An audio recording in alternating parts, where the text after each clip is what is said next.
One year, there was one student who was really, really struggling financially, had gotten into his top choice, had to move from California to the Midwest, and he couldn't even afford his airfare. So he contacted his soon-to-be advisor, told that person his situation, like, look, I'm really trying to make things work. I'm trying to work, but I just can't afford my flight. And that advisor, without even thinking twice, bought him the flight.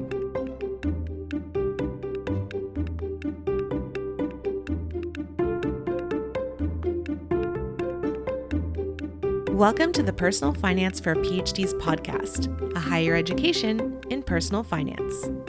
This podcast is for PhDs and PhDs-to-be who want to explore the hidden curriculum of finances to learn the best practices for money management, career advancement, and advocacy for yourself and others. I'm your host, Dr. Emily Roberts, a financial educator specializing in early career PhDs and founder of Personal Finance for PhDs. This is Season 18, Episode 4, and today my guests are Dr. Yvette Martínez-Vu and Dr. Miroslava Chavez-Garcia, the co-authors of the recent book, Is Grad School for Me? Demystifying the Application Process for First-Gen BIPOC Students.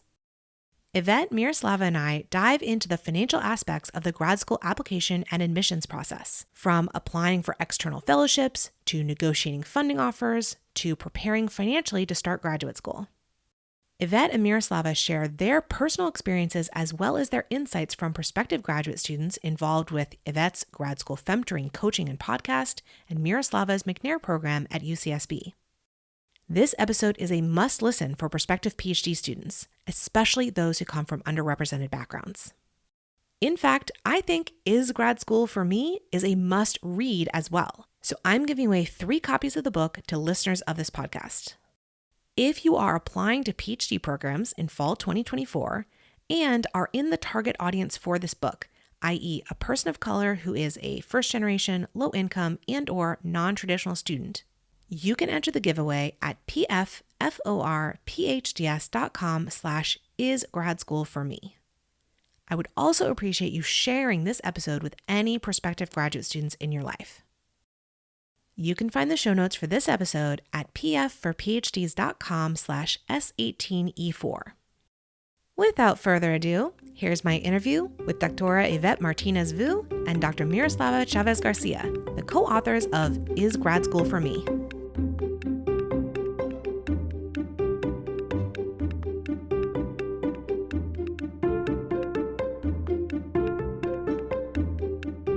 Delighted to have joining me on the podcast today, Dr. Yvette Martínez-Vu and Dr. Miroslava Chavez-Garcia, who are the authors of the recent book, Is Grad School for Me? Demystifying the Application Process for First-Gen BIPOC Students. And as you might imagine, well, this guide is incredible for this population and frankly, any prospective graduate student. I highly recommend the book. I just finished it a couple of weeks ago, and there's a lot of financial content within this, as you might imagine. So I was really excited to reach out to these authors and get them on the podcast so we can dive even further into the financial aspects of the application and the admissions process for graduate school. So Yvette and Miroslava, again, welcome to the podcast. Would you please introduce yourselves a little bit further for the listeners? Yvette, why don't you go first?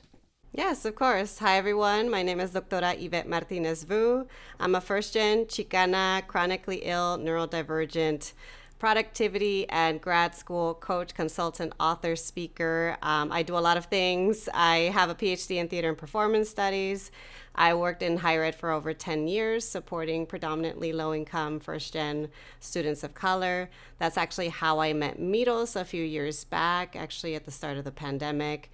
She became my supervisor, and since then we've developed and nurtured a great relationship, which has manifested in us publishing and co-authoring this book together. So that's a little bit more about me and what I do. Yeah, hi. So I'm Miroslava Chavez-Garcia, and I'm a professor of history, and I'm also the faculty director of the UCSB McNair Scholars Program. So I've been at UCSB probably for the last 10 years, and before that I was at UC Davis, and then I had another job before that. So I've been in the game for a little while. Also a product from UCLA PhD. Yvette and I have that in common as well. And what else about myself? So I'm also a mom, juggling with children and a little needy dog. So life just keeps happening no matter what phase you are. Fantastic. So let's hear more about the book. Who is the intended audience for the book, and why did you write it? As referenced in the title of the book, Is Grad School for Me, Demystifying the Application Process for First-Gen BIPOC Students. The book is predominantly catered to First-Gen BIPOC students, but then more broadly, we also address concerns for anyone who fits the quote-unquote low-income category or also non-traditional categories. So we're thinking here of, folks from working class backgrounds. We're thinking of folks who are maybe ages 25 and older. We know that more and more college campuses are no longer having what we may consider traditional students. A lot more of the student population is going back. They're older, they have dependents, they have other commitments, and we wanted to be able to address those other factors that individuals consider when they're thinking about whether or not they want to pursue graduate school. Yeah, definitely. I think that we were really interested in these folks who had not seen themselves reflected in all the literature that's out there. So in looking at what's been written, it's all kind of cookie cutter in some ways, and they imagine, maybe they don't even imagine who, but we imagine it's not us, right, when we're looking at these books.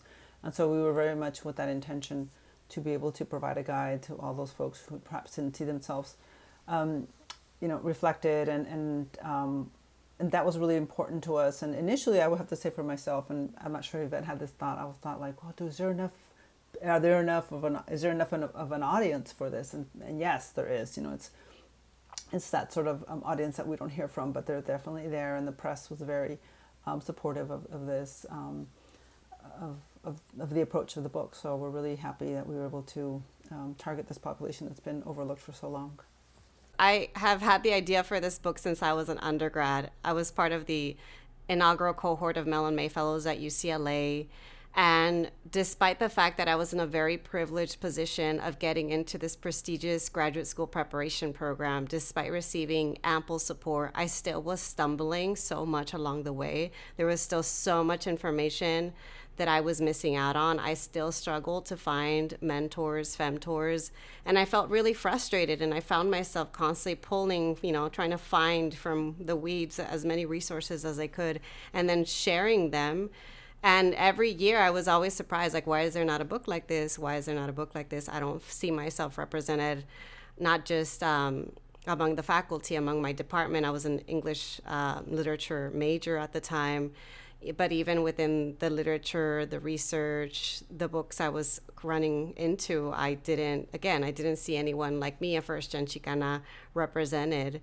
And I wish that I had that how-to book. So that was, an idea that I had many, many years ago. Of course, it didn't come into fruition until Miros literally asked me when I'm going to be writing a book. I never took it seriously until she approached me, and I thank her for her femtorship and for her support and guidance even through this publication process. This work wouldn't have happened if it hadn't been for the two of us coming together. Like Yvette, most of my career has been focused on doing this kind of work, right? The hidden, unraveling or uncovering the hidden curriculum, addressing all of those isms, all these things that we feel, but we can't quite put our finger on it. And so when I was in grad school, there were some guides, but nothing like that has been produced in the last 10, 15 years.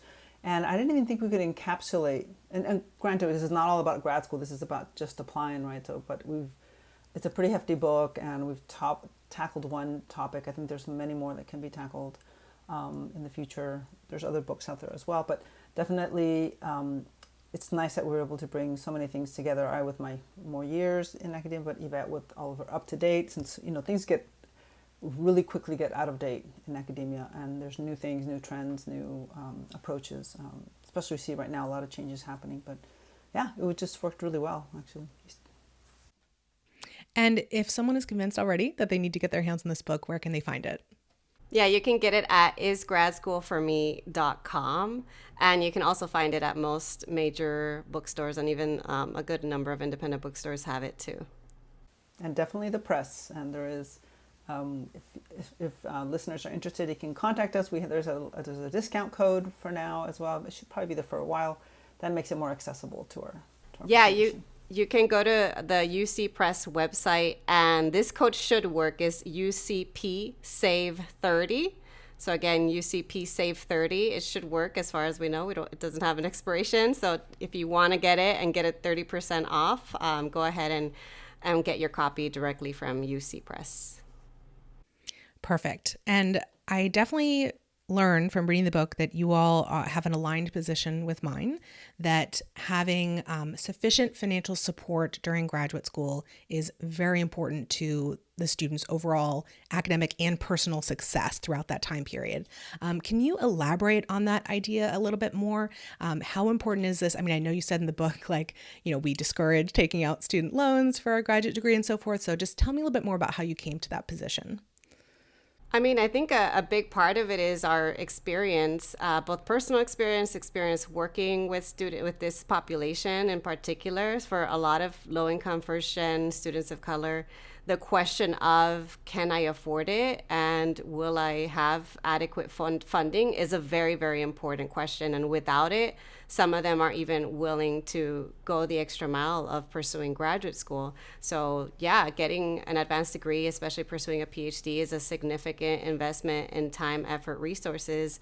And for some, it's not even an option without having at least some funding. So that's why for us, it's important for them to know, what are the differences in funding options between PhD programs, between master's programs, what are these funding options packages even look like. That's why we provided samples in the book, because the more financial burdens you have, if you don't come in with generational wealth or trust funds or a savings account, just some sort of support, that means that a lot of people end up taking on insurmountable amounts of debt that holds them back from reaching other major life milestones, or they end up staying one too many years in graduate school. They're having to juggle multiple jobs to make ends meet, or for a lot of people, they end up getting pushed out. We know that 50% of folks who go into PhD programs don't actually make it and get to finish. And that's a problem, and I wouldn't be surprised if sometimes funding plays a factor in that. So we do think it's important to consider the funding aspects of it when you're thinking about grad school as your next step in your career. Yeah, definitely. One thing that we tackle a lot throughout the book is this idea of fit. Like, is this program or this university, this institution for me? And I would say one of the main sort of categories of that would be around funding. I know my department does not take any PhD students. We can talk about master's program, that's a little bit different, or could be quite different, but PhD programs, we will not take anybody without funding. I mean, we have to bring in people, we have to support them. So that's been going on for a while now. And I think lots of programs run that way, the PhD programs, at least in the humanities, where there's so much up front, and then no guarantee on the other end that you're going to be able to pay off that loan and thrive if you're able to do that. The STEM fields might be a little bit different, but I know that in the humanities, institutions are a little more cognizant of that disconnect sometimes that happens. This is something that I point out when I speak with prospective graduate students, current undergraduate students, is like the funding mechanism for your undergraduate degree and professional graduate degrees is just completely different from, the PhD or the research-based graduate degrees. And while it may be perfectly okay to take out debt for an MD or a JD or a similar type of degree like that, it's because the salaries on the other side of that justify taking out that debt. And depending on the PhD field that you're in, as you just said, Miroslava, you don't really know what kind of career you're going to have or what that salary is going to be on the other side. So it's that much more important to make sure that your PhD is, you're not leveraging your future when you're doing that PhD. You're only building into the future. And so in your book, one of the sections is about applying for external fellowships in particular. And so why did you take the time in the book to encourage prospective graduate students to apply for that type of fellowship? I'll share a personal anecdote in relation to this question. When I went into my PhD program, I was awarded a prestigious fellowship. It was a departmental fellowship. And everybody told me, oh, you got full funding, you're good to go. You don't have to worry about applying for anything else. And I remember my advisor at the time discouraging me from applying to external fellowships. And only later on finding out about fellowships that covered multiple years, that could have provided me with additional years of being on a fellowship, could have minimized my teaching burden. And could have even increased my chances of getting more competitive dissertation year fellowships later on. So for me, I do think it's important. It's not just the financial advantage of having another offer that you can then use to leverage your funding package and to shift things around as best as you can, depending on your department and their flexibility, but also access to a network. So for instance, when I became a forward dissertation year fellow, I entered this space of networking. I joined the national conferences. I started meeting up with people for networking meetings, and I realized, wow, there's like this whole world of forward fellows out there that I didn't know that I could have been exposed to earlier if I had known to apply to the forward predoctoral fellowship, if I had been encouraged. So I do think that it only increases your chances of having access to more opportunities, having access to bigger networks. So why not do that? Why, don't put all your eggs in one basket and expect to only get funding from your department or even from your program. Yeah, and I would definitely agree. I'm also a forward postdoctoral fellow. I tried the pre-doc and the dissertation, but the postdoc was fortunate to get that. And so Yvette's talking about the networks. Like, you can't put a dollar price on those because they'll stay with you throughout your career. Particularly with the forward, they always talk about us being a family and people, in a good way. I don't, so families, but those relationships are there. They reach out to you for networking. So that's really valuable. I think another thing to think about as well is that they bring prestige. I'm not a big, showy kind of person, but nevertheless, the institution, it brings prestige to the, value to you.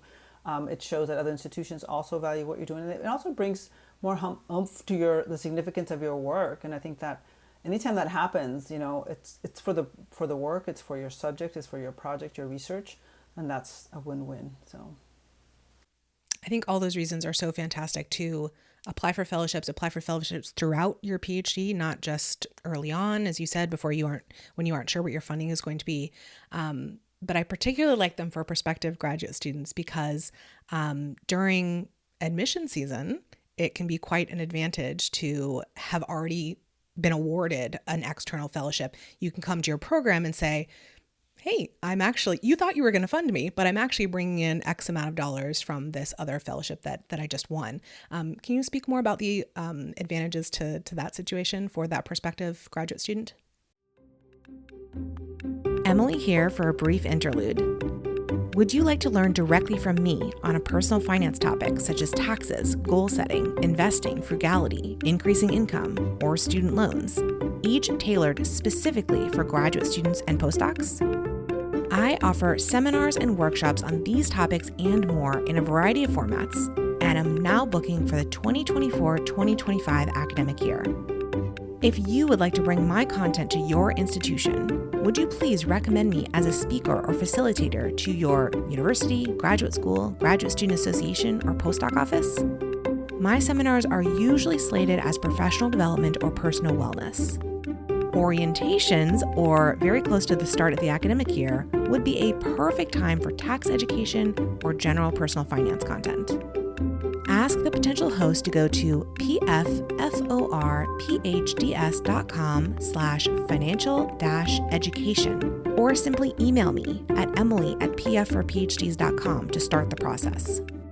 I really appreciate these recommendations, which are the best way for me to start a conversation with a potential host. The paid work I do with universities and institutions enables me to keep producing this podcast and all my other free resources. Thank you in advance if you decide to issue a recommendation. Now back to our interview. I will, if it's okay, I'm going to jump in. I'll give a specific example of one of our McNair scholars who had applied to many institutions and a prestigious one, UCLA. I think she applied in the STEM fields, and she got an NSF. And that decision happened like overnight. I mean, the door was open quickly at UCLA for her to come in. They're like, oh, come step right in. And so she took that position, but she had been not waitlisted, but I think she hadn't heard. And so that really granted her that, provided, I say, the ticket to make her own decisions and choices. And so that's the example I like to share. I've seen the same scenario. So I was going to say almost an identical scenario, but with a different student. Yeah. Yeah, because sometimes the reason for a rejection is not anything lacking in the candidate. It's just the funding is not going to go far enough to accept as many people as we would like, or, this particular advisor didn't have funding, but if you come with it, then you can work with that person. And so it can reverse those decisions or get you off a wait list or whatever that, situation might be.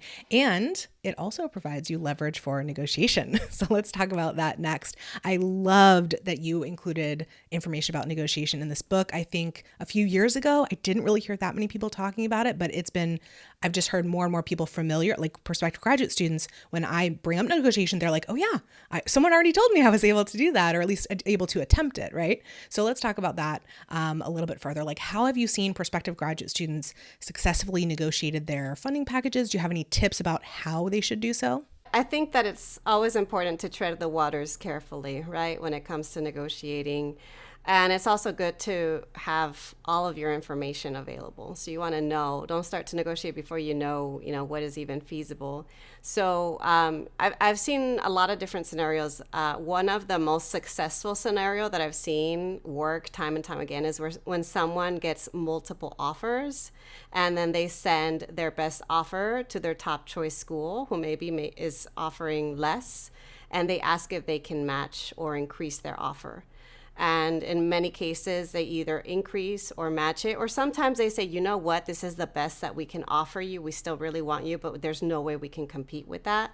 And it's up to the student to decide. Maybe sometimes it is worth it for them to accept the lower offer because cost of living might be different. And cost of living makes it so that that's actually a better offer financially at the end of the day when you crunch the numbers and create your budget.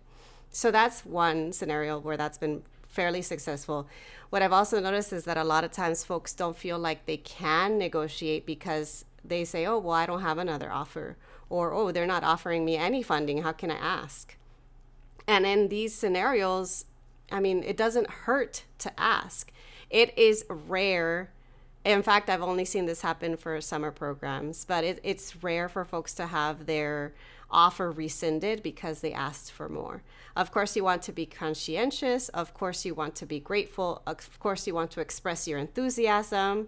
But you can ask. And I've seen this happen more than once where someone didn't get they got into a master's program, didn't get awarded any funding, asked if there was any funding that they could apply for or that they were eligible for and could be considered for.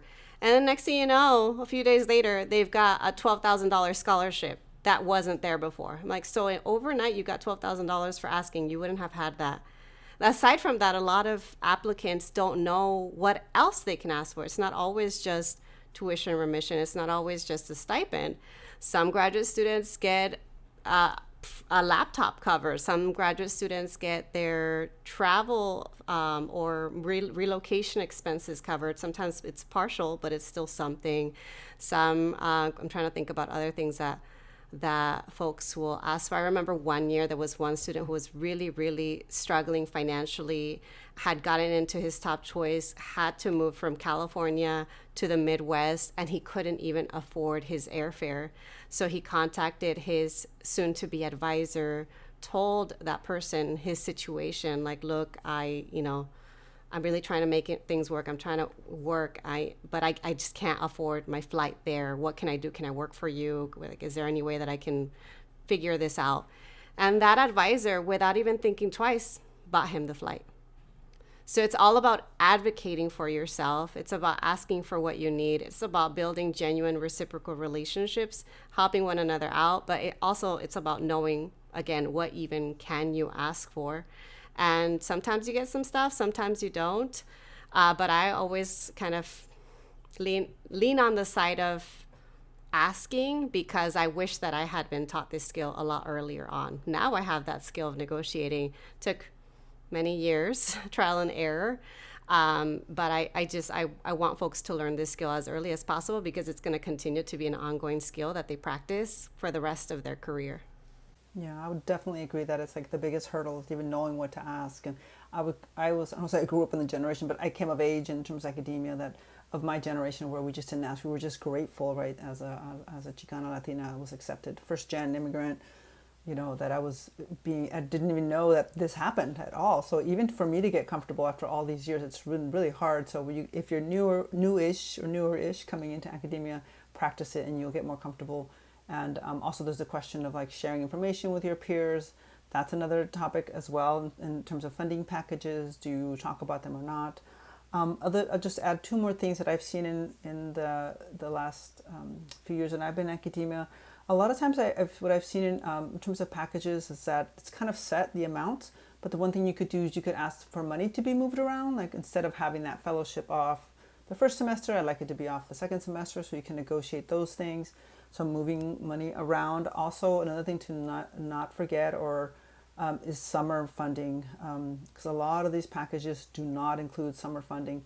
And then summer rolls around, it's like, we've had horror stories here on my campus where students live in their cars and things like that because they can't afford, rent in the summer in Santa Barbara here. It's very, very expensive. So some programs are getting much better at providing funding or helping them find some form of TA-ship over the summer. There's a lot more online courses. There's a huge push in our University of California system for more of those courses, and so that's a space where graduate students can work and make some money over the summer. But I would have summer funding like on the table when thinking about a program. I love what kind of both of you pointed out in that is that the start of the negotiation process or the pre-negotiation aspect is figuring out, just really having clarity on what the offer is, on what the funding path is, both in the first year and in subsequent years. And even just asking some clarifying questions, like Yvette, your example of someone saying, well, is there an internal fellowship that I could apply for? Anything that we can do here? That can sometimes result in the outcome you want from a negotiation without even feeling like a negotiation. You were just asking some clarifying questions. Oh, I didn't see that there was a moving stipend included in this offer, but I've seen other universities do that. Is that something that you all offer? That's pretty low stakes and easy to ask, and it could potentially result in an offer being made. I think something that prospective graduate students should know about the negotiation process, and you all both kind of pointed this out in different ways, is that the director of graduate studies, or whoever the person is that you're approaching about this potential augmentation of your funding offer, they know a lot more about what levers, can be pulled, what can be adjusted than you do. And so I think it's really helpful to keep your question or request very open-ended. Like, is there anything that you could do to augment this package? I'm not sure how that could come about. Instead of saying something like, I must have my stipend increased by X many thousands of dollars, because that's an easy no. A lot of times a base stipend can't be increased because the rates are set, above that person's pay grade by far. But maybe there's, a top-up fellowship that they could offer you. Maybe they can put your name forward for an internal fellowship. Maybe they could get you into subsidized housing. So they know all the kind of background things that could happen much better than you do. And so I think, just keeping it open-ended is a good idea. Do you have any other tips about the negotiation process that you'd like to add? Well, there's one thing that you just reminded me of is about asking clarifying questions, because not every offer looks the same. Some are very clear and they lay out every year what you're getting, and others are more vague. They're like, you're going to be receiving a stipend of X amount every year in the program. Okay, how many years is guaranteed? And you want to have that in writing. So first, I would say get very clear about what your offer is, because sometimes it's not very clear. And you're made to feel like maybe you just aren't reading it right. So I've had so many cases where folks ask me to read an offer alongside with them to make sure that they're understanding it correctly. And then I go over and I'm like, yep, they're not telling you how many years. You need to ask this and this and this. You need to ask about healthcare, because healthcare is also not the same. You need to ask about professional development support, because again, that's not the same. I've had clients who have had their departments pay for my coaching services. And I've had folks ask, and if they hadn't asked, they wouldn't have had that support. So you, again, just make sure before you negotiate, ask as many clarifying questions as you need to know exactly what you're getting offered. And once you know what you're getting offered, sometimes it can help to see if you get in somewhere else to compare and contrast the offers, or compare and contrast to some of the offers we mentioned in the book, which, unfortunately, I would say they might become outdated at some point. But sadly, these stipends are not going up that much more. So you can kind of compare and contrast between your offer and a friend's offer if they're comfortable, or your offer and another offer, or your offering even the samples that we have in the book, so you can get a sense of what information you do have, what information you're missing, and what are the things that are your priorities that you want to ask for. Even childcare is another one that comes up too that people ask about. Yeah. Yeah, I will add two last things, and something just piggyback on what Yvette was saying in terms of you might ask as well, like, will there be other opportunities for fellowships or small grants? In our program, at the end of the year, we have the awards ceremony where people apply for these smaller, pots of money, $1,000, $2,000, or even $500. And sometimes those awards are for people working in specific areas, but sometimes the larger, beyond your department, the graduate division might have fellowships for maybe first-generation students or maybe Asian American students working in a particular field. So again, like as Yvette's saying, it doesn't hurt to ask, are these opportunities available for me down the road? I wanted to follow up on one other thing you said, Miroslava, which was that, some time ago or back when you were admitted to graduate school, there was this attitude of, oh, they admitted me. I'm so grateful. This is amazing. I'm not maybe going to look too closely at what this offer is. I'm just going to say yes, because you're so flattered, right, to be admitted, right, to academia, this particular institution. And I definitely don't think that attitude serves the student well. In fact, during the admissions season, after they've extended an offer of admission and before you accept it, that's the time period when that student has really the most leverage and the most power in terms of negotiating and getting what they want and so forth, compared to any other time later on in graduate school. Because once you say yes to them, you're committed, and the longer you spend in that program, kind of the more sunk costs there are. And so you really don't have as much leverage later on as you do during the application process. So I just want to point that out as like, it's a golden opportunity. So when you are in that season, take the best advantage of it that you can, because it's probably not going to come around again, frankly. And I would encourage folks to get support in this process, because for some of us, it's also a major cultural difference and it feels wrong to do it. Like there's guilt and there's shame involved in asking for more. And so it can help to lean on a mentor, femtor, someone who's been there, who has experienced that, who can push you or coach you or guide you. So that way you can test it out and have that support. Maybe they come back, reply back, we can't do this, but can we do that? And a lot of people do this, even just professionally in their careers. They'll hire someone to help them with the negotiation process. A lot of folks, recruiters, they work outside of academia. Like, this is the norm, but for a lot of first-gen students, they don't know this is the norm. And if they're coming from different cultural backgrounds, then they're made to feel like this is not okay, but it is. And just if it's really hard for you, because it was for me at one point, get the help and support that you need from a trusted mentor, femtor. I think something that might help with that sort of realignment of mindset there is understanding that, again, as I said earlier, being sufficiently financially supported during your graduate degree is more likely to help you get to that desired endpoint of graduating and moving on to a wonderful career, which is actually where your interests and the interests of the program are completely aligned. Everybody wants that for the student. And if finances are going to help that and help the person not be stressed and not be distracted, not have to side hustle and do all the other things that people have to do to make ends meet, then that's good for the program too. So I don't think it's illegitimate at all to bring it up. But as you said, it can take a little bit of an adjustment of the mindset and dealing with the cultural backgrounds of everybody. So thank you so much for elaborating on those points. And then last question, or second to last question here, is let's talk a little bit about what the opportunity costs are of pursuing a PhD, because they are quite steep. And how should a prospective graduate student evaluate whether graduate school is going to be a good investment for their career? I mean, there are a lot of opportunity costs. The first thing that comes to mind off the top of my head is the amount of time that a lot of people spend in graduate school. You might be spending anywhere from 4 to 10 years of your life in a PhD program. And while your income stays relatively the same, you've got colleagues whose income might be going up, who are advancing in their careers, who are getting promoted. And it can feel like that's a big that's a big sacrifice that you're making to pursue this PhD. So that's one thing, is the income. The other thing I think about is saving and, investing for retirement. A lot of times when folks are in graduate school, because your income is relatively low for a lot of people, unless you're working on the side or working full time while you're doing your PhD, a lot of folks put their retirement investing and retirement accounts on hold. And what does that mean? That means, again, 4 to 10 years of your life that you could be investing, that you could be preparing for your future retirement, that's gone.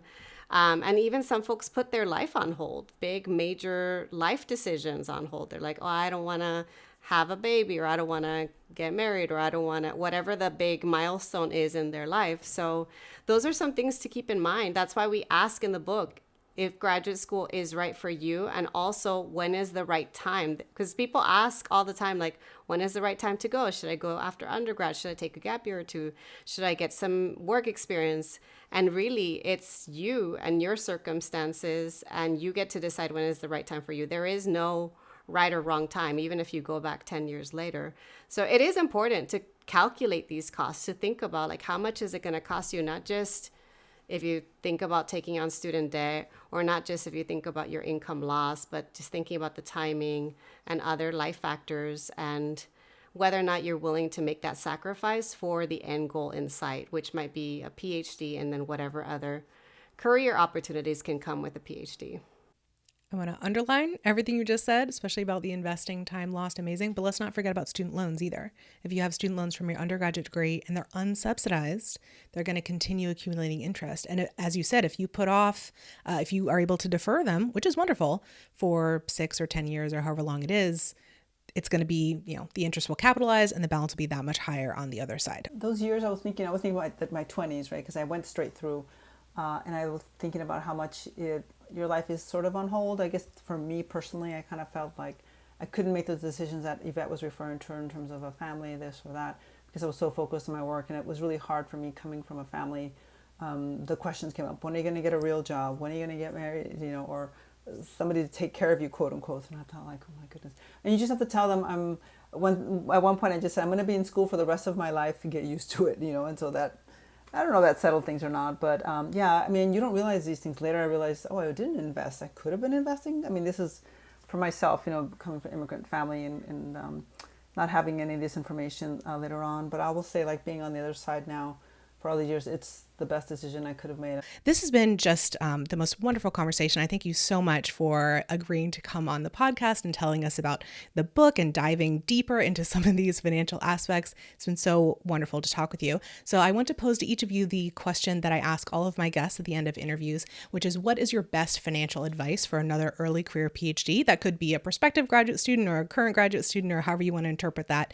And it could be something that we've already touched on in the interview, or it could be something completely new. This is based on some of my own experiences, but I think it's important when you start thinking about graduate schools. I think it's important to come with your finances in order to the best of your ability. That it's important not to come with tons of debt or financial obligations.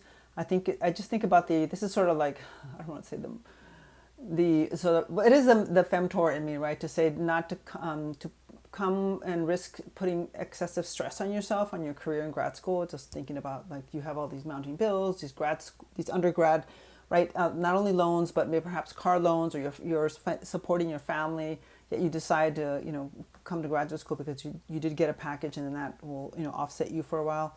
I think that it's really hard to be able to focus on your work if you have all those financial burdens. Many of us can't sleep at night when we are just thinking about, where's our next paycheck, or am I going to be able to do these things?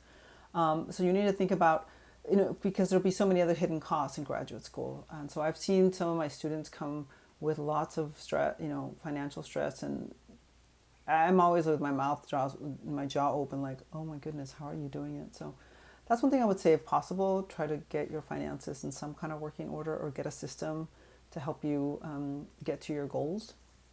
Yeah, I'll echo what Miros just said. I do think it's important that this starts before you even accept an offer. So create a budget before you accept an offer, and make sure you can actually make ends meet with that offer. If it's possible, again, I know everybody's circumstances are different, but if it's possible, minimize debt of any kind. Especially, I mean, all debt I'm not a fan of, but especially when it's more than federal debt, when it's personal loans, when it's credit card debt, like to try to avoid that as much as possible. And more importantly, like learn about financial literacy, learn about personal finance. I put that on hold throughout my graduate school journey. I didn't start learning until after I got my PhD, and it's a shame. I wish I would have just done that homework on the side, because it would have saved me, like literally saved me a lot of money. Explore other funding or income opportunities. Some of us already learn those skills because we have to. But if you haven't quite learned that skill, explore whether that might be tutoring, mentoring, teaching, editing, you name it. You have a lot of skills that you can use to help you make ends meet. And also maximize your institutional access and resources, because at one point you're not going to have access to that really great healthcare, or to that free or low cost therapy, or to those LinkedIn learning courses. At one point you're going to have to be the one to pay for it. So ask around, find out what those benefits are, and maximize them.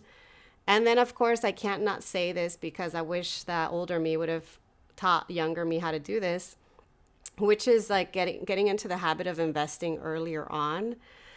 Even if it's something as small as, I don't know, $25 a month, if that's all that you can do, just getting into the habit of investing will help you in the long run. Even if it doesn't feel like it's going to make a big dent, that habit will make it a lot less burdensome, a lot less scary for you to then increase that amount in the future, so that you can set yourself up for success. I wish I would have had that. Now I have to work even harder because I started out a little later.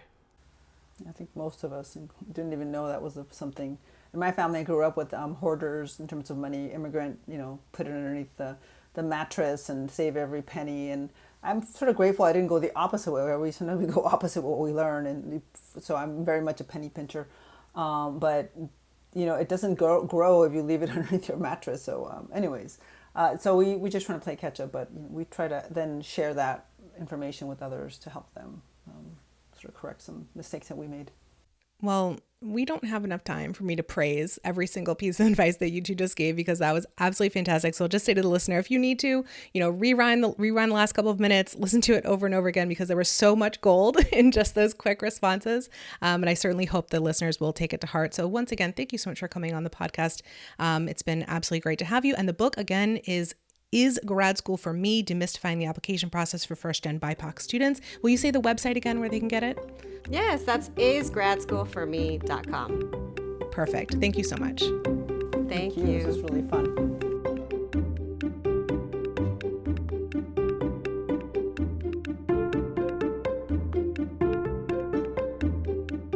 Listeners, thank you for joining me for this episode. I have a gift for you. You know that final question I ask of all my guests regarding their best financial advice? I have collected short summaries of all the answers ever given on the podcast into a document that is updated with each new episode release. You can gain access to it by registering for my mailing list at pfforphds.com/advice. Would you like to access transcripts or videos of each episode? I link the show notes for each episode from pfforphds.com/podcast. See you in the next episode, and remember, you don't have to have a PhD to succeed with personal finance, but it helps. Nothing you hear on this podcast should be taken as financial, tax, or legal advice for any individual. The music is Stages of Awakening by Poddington Bear from the Free Music Archive and is shared under CC by NC. Podcast editing by Dr. Lourdes Bobbio and show notes creation by Dr. Jill Hoffman.